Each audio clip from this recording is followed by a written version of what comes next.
NFL has now passed a new rule starting in 2022 that will allow teams to use alternate helmets with their uniforms. And with the myriad of rule changes coming in this offseason, it's time to talk about the direction the NFL is heading in. And we'll do that. You're listening to Money in the Bank. So, obviously there's been 3 major rule changes to the NFL this season.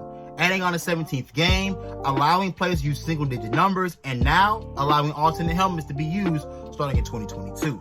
And all of these things, I think, are playing into one central theme that the NFL is wanting to push, is that this is not the no-fun league.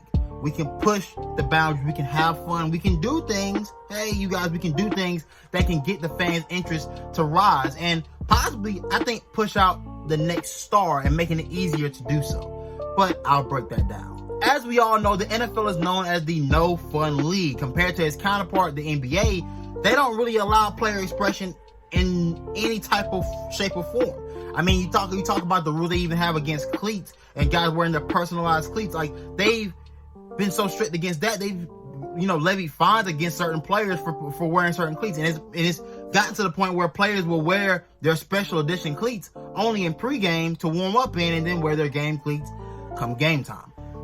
The NFL has probably looked at, this is a $1 billion corporation. They have to look at the fan reaction and look at what people are thinking and think that, maybe it's time we acquiesce to the fans a little bit just to help push the game to, further boundaries. I look at what the NFL has been doing for years now. You talk about their initiatives of trying to get women involved with the NFL, their initiative of trying to get the NFL more popular overseas, like with the games in London and now in Mexico. They're going to see more of those games come about here as the years move along. The NFL has been trying to push this game to a global standard, and the best way to do that is by unleashing all of these old rules and sanctions that would keep this league confined to just its American base. I think right now what they're trying to do, at least in my opinion, these are all my opinions, nothing's been proven. But with the number changes and the alternate uniforms, you want to push a team to be a global brand. You have one global brand in your league, and that's the Dallas Cowboys. You don't have maybe the Cowboys and the Steelers, but you don't really have many global brands. Like, hey, look, the Lakers are a global brand in the NBA. The Celtics are a global brand in that league. Now, not many other teams are global brands in the NBA, but they have global stars. LeBron James, Kevin Durant, Kobe Bryant, Michael Jordan, Magic, Bird. Global stars. And think about this. They have European players. Giannis Antetokounmpo, Luka Doncic. They have guys that come over from different countries to play in their league, which pushes their game to further heights than the NFL can really imagine.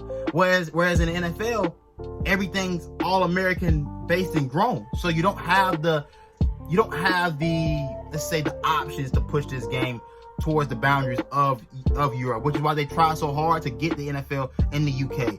Get it to Mexico. To try to push the boundaries, to push this game forward. I think all of these changes and all of these moves have been made to do that. I can't really get into specifics about each one because I'll be honest with you, I'm not that well versed. But when I see any league make changes like this that have been kind of drastic in terms of what they've done the last 2 decades, like we've seen more rapid changes in the last 5 years than we've seen in the last 2 decades from the NFL. A league that was very strong about keeping certain guys, keeping their players in line.